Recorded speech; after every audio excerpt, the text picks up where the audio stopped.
What's better than one 3D printer? 10 3D printers.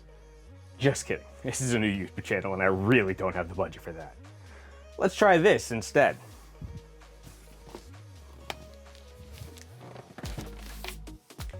Two printers, one channel. And yes, one of them is half the cost. And it does more colors. Which one should you pick? Today we're unboxing the Bambu Lab A1 Combo with AMS Lite, stacking it up against the Prusa CORE One. Buckle up, this is going to be colorful, in more ways than one.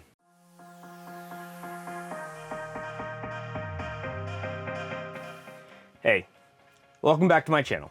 My name's Chris, husband, dad of twin 4-year-olds, dog dad, full-time job juggler who thought it'd be a great idea to dive into 3D printing and content creation all at once. You know, for fun. Last time I unboxed the Prusa CORE One. Things are going well, but I couldn't resist adding some competition. When I initially got my CORE One, I really wanted the MMU3 for multi-material printing, but it was out of stock and the new version was still in the works. I did the math and here's where hobby math comes in. For just a little more than MMU, I could buy an entirely new printer. One that already does multicolor printing and lets me try out a whole new ecosystem. Let's be honest, hobbyist math. You spend $300 on supplies to make something you could probably have bought for $20. And then proudly say, you saved money. That's exactly how I justified this, and I am not ashamed of it. Honestly, who doesn't want a second printer?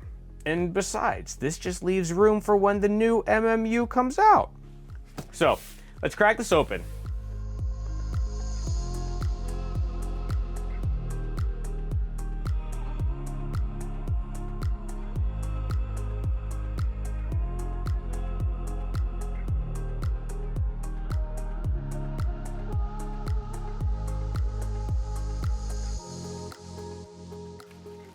Okay, so it's definitely protected from getting wet.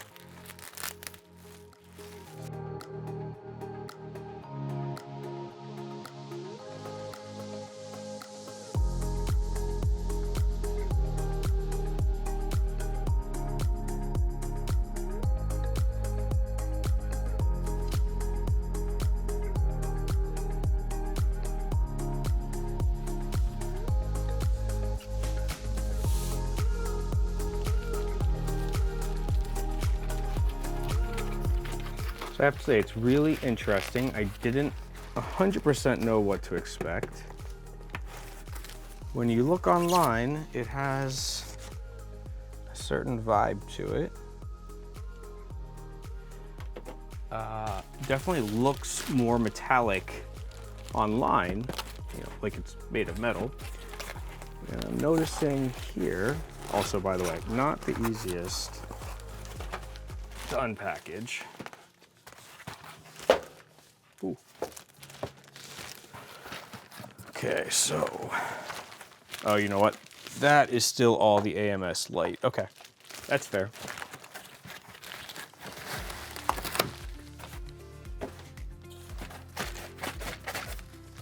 All right.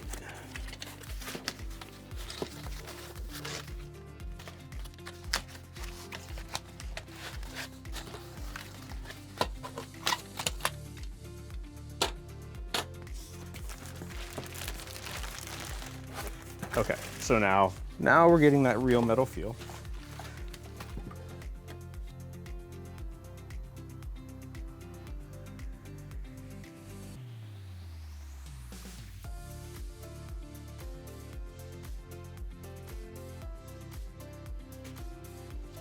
One day, I hope to be graceful at this. One day, I hope to buy another 3D printer.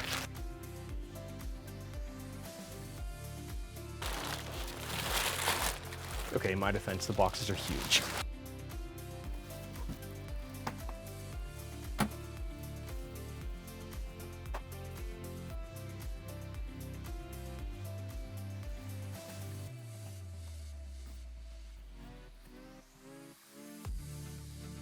Okay, we're gonna hit pause and I'm gonna get rid of some of this.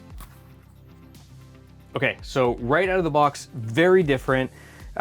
First of all, the box itself is probably like half the weight. I don't know, I'll Google it and find out. Can't Google it, camera's, recording us. But at first, when I was opening it up, I was very concerned because the first thing you grab a hold of was the AMS Lite, and it's light. It was very plasticky, and so I thought that the whole printer was plasticky and was a little bit worried about what I got myself into. But then as I started taking more things out, I got to the actual printer itself, which is metal, like you would expect. So obviously not much in terms of first impressions yet. I am really looking forward to putting this thing together, getting some prints out, but it's about midnight. My second camera just died, so it's a sign, time to go to bed. And I'm gonna put this thing together in the morning and hopefully get some prints out and be able to provide some feedback. See you then. Okay, so it's not tomorrow. After I got it assembled, I dove right into some test prints for some upcoming videos. In between family and work and using my workbench for folding laundry, I just didn't have a chance to do a quick follow-up. But I think it worked out in the end because I have a much better sense of the machine. And honestly, I have some very mixed feelings. Now, before you come at me about how it's not fair to compare it with a printer that costs twice as much, you might be very surprised by what I have to say. First off, it is very beginner friendly. If I was looking for a first printer for someone who just wanted it to work without any tinkering, I'd go for this. There's no option for a kit, it comes almost fully assembled, and the assembly that you do have to do is extremely minimal. I've spent more time putting IKEA furniture together than I did putting this thing together.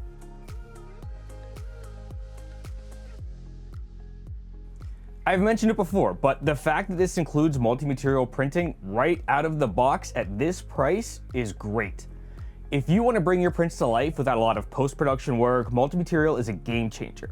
And in my opinion, outside of functional prints, a lot of toys, decorations, and art just look better in multi-material. Also, the wireless functionality of the Bambu Lab is great, and honestly, it's working better than Prusa Connect right now. And I know that Prusa is working on addressing some of the issues, but it just works right now. It's already there. I also like that it has a built-in camera, which I didn't even know whenever I bought it. It's not good enough for recording content with, but it has been clutch when I'm away and just want to check in on a print and realize that, hey, it's just unloading filament at this point and I need to pause it. It's also extremely quiet, especially compared with the Core One. The Core One can literally make the table shake. I also like that when you add a spool of bamboo filament to the AMS, it automatically knows what you're printing. No profile selection, just hit print.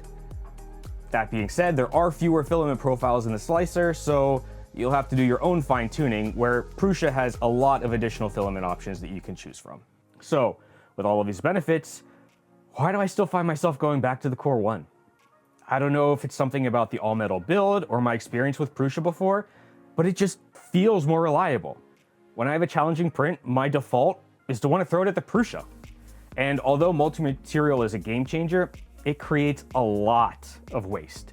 Right now, I'm doing a lot of test prints rather than production printing, and unless you plan on filling up this build plate with models, you're going to have a lot of scrap. I tried purging to infill, but really that only helped marginally. And even when you aren't doing multi-material printing, it does a lot more purging before prints compared with the Prusa. I get it, everybody poops, but maybe the Bambu needs to check on its fiber intake. I was also a little disappointed by how plasticky it is, and that's not to say that I have any issues with the plastic. It's just not what I was expecting. It's not what it looked like online. It looked like metal, and especially after opening the Prusa first, it's just not what I expected. But let's look at some side-by-side comparisons, and in the comments, you can tell me if you think there's a difference in print quality.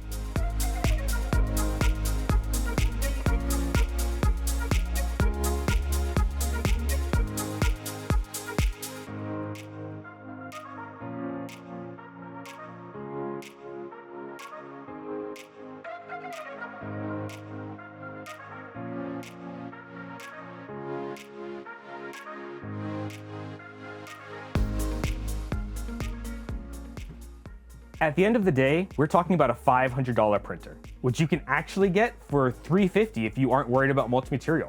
Compare that with a printer that's well over $1,000. My opinion right now is that it really comes down to what your objectives are. If you're a new hobbyist who isn't sure if they'll enjoy 3D printing, I'd probably recommend the A1. Even if you think you may want to start production printing to sell on the side, I would probably still recommend the A1. Now, if you're someone who likes to tinker, who's willing to put the time in and wants something that will last for years to come, then I would definitely lean Prusa. But it will be very interesting to see what my thoughts are a year or two down the road. So, now that I have a couple of printers up and running, it's time to see what they can do. Make sure to stick around because this is just the start of the Print Alchemist.